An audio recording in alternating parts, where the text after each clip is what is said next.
This is Hamparian speaking to you today from the headquarters of the Armenian National Committee of America in Washington, D.C. We'd like to share with you an update primarily on issues concerning Nagorno-Karabakh, Artsakh. The reason, familiar to many of us, is a very sad one. We lost today a second soldier in the last 3 days, a second serviceman from Artsakh killed by an Azerbaijani attack. That makes now six Artsakh soldiers who have been killed in the past 3 weeks, making it the deadliest 3-week period since essentially the April offensive that Azerbaijan launched, during which over 100 Armenians were killed. So it is a very, very tense time, one that requires, I think, great vigilance, certainly by the soldiers on the front line, but also among diaspora Armenians as well. We need to do our part. The soldiers on the front line are certainly doing theirs. I would like to share the names of the two soldiers that were lost. The first, of course, is Gareginyan, who was killed 2 days ago. Just earlier today, we lost Gegham Manukyan. Gor was, I believe, 19 or 20 years old. Gegham, older, 39 years old. Both tragedies. Certainly, all the casualties in this war are sad, but it's at the same time it's very clear that they're all victims as well of Azerbaijan's aggression. So we need to do our part to push back against this aggression. Moving on, some of you may have read that Belarus, the country of Belarus, extradited Alexander Lapshin, who is a blogger. He is a writer who has citizenship in Russia and Israel. Azerbaijan put out an arrest warrant for him through Interpol. The crime was simply having traveled to Nagorno-Karabakh. In Karabakh, he had written about Karabakh and also about Azerbaijan. That certainly upset the Azerbaijanis as well. He did not praise the Aliyev regime. In fact, he criticized it. And as a result of his writings and also his travel to Artsakh, Azerbaijan sought his extradition from Belarus. Belarus should have rejected this out of hand, but instead they actually extradited him in chains just yesterday, took him to Baku, where he now faces as much as 13 years in jail simply for having traveled to Artsakh. We had a demonstration in New York. We had another in Washington, D.C. Other ANCs around the world have taken to the streets as well, in Australia, in Canada, and elsewhere. It's a global movement to seek his release. The reason why Azerbaijan is doing this is first and foremost to punish Alexander Lapshin. They want to see him suffer for the crime of having traveled to Artsakh. But more broadly, what they're trying to do is to chill, have a chilling effect on those who would travel to or report on Artsakh. It is a media war fought parallel to Azerbaijan's political efforts and certainly its military campaign to isolate and undermine, ultimately defeat Artsakh. So the Lapshin situation is one of great importance to us, one we're addressing with the State Department, which we did earlier today, and also with Congress. Other issues on the agenda dealing with Artsakh is, you may have noticed about a week ago, a major Azerbaijani news agency, it's called the Trend News Agency, published a piece in which they described, a major commentator in Azerbaijan, described Armenians as parasites. And a very dehumanizing, very hateful description of Armenians as somehow less than human.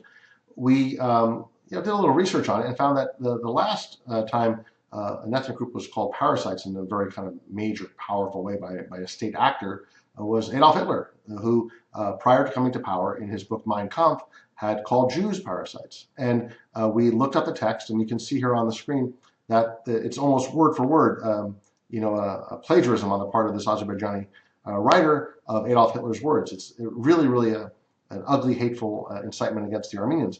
We raised this issue in the form of this graphic, which we posted on Twitter and Facebook, and that effort was met with another wave of Azerbaijani articles from like 4 or 5 of the major Azerbaijani news agencies, each attacking us for having the nerve to raise this comparison and then doubling down on the parasite description. So it is truly a remarkable thing. There's been articles that like literally every day for the last several days attacking the ANCA for having the nerve to compare, what's an obvious comparison between Hitler and this Azerbaijani news agency. So We'll see where that goes. We're going to follow it very closely and certainly draw it to the attention of U.S. officials who should be condemning this. They shouldn't be standing idly by as Azerbaijan, at a very high level, in an official capacity essentially, demonizes and dehumanizes Armenians.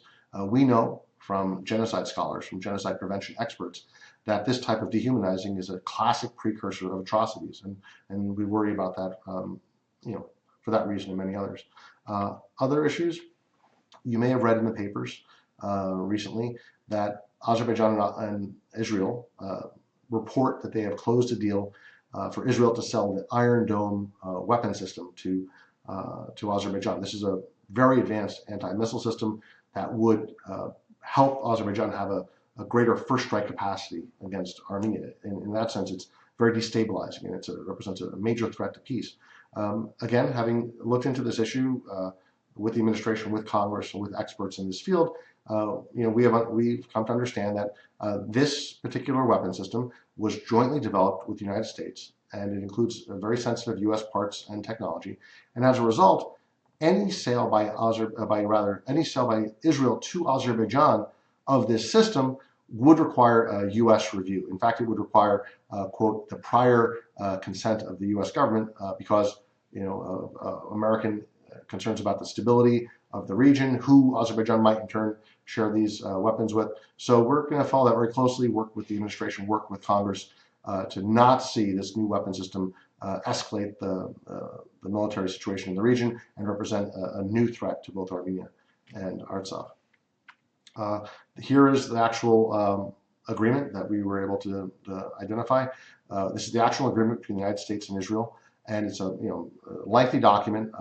Article 10 of this document speaks explicitly about the need for prior U.S. consent, and we are going to work very hard to make sure that our government lives up to that agreement, which is that no weapon system, no new Iron Dome system for Azerbaijan without a very, very careful U.S. review. We would argue strenuously for the U.S. to withhold that consent, but at the very, very least, there needs to be a thorough review of this proposed sale.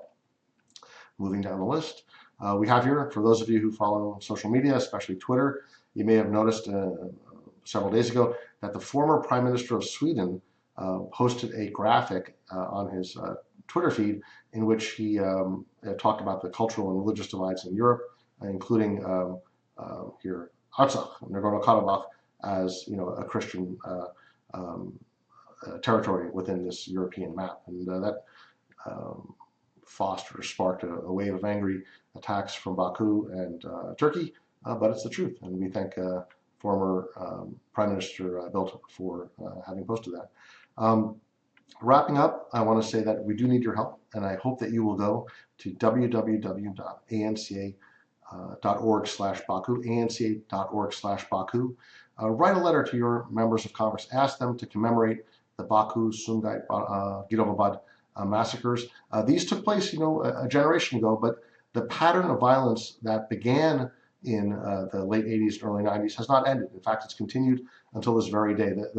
The loss of Gegham Manukyan on the front lines of Artsakh today is part of a straight line. There's a great continuity between the early attacks in Sumgait and Baku and the attack that took place today.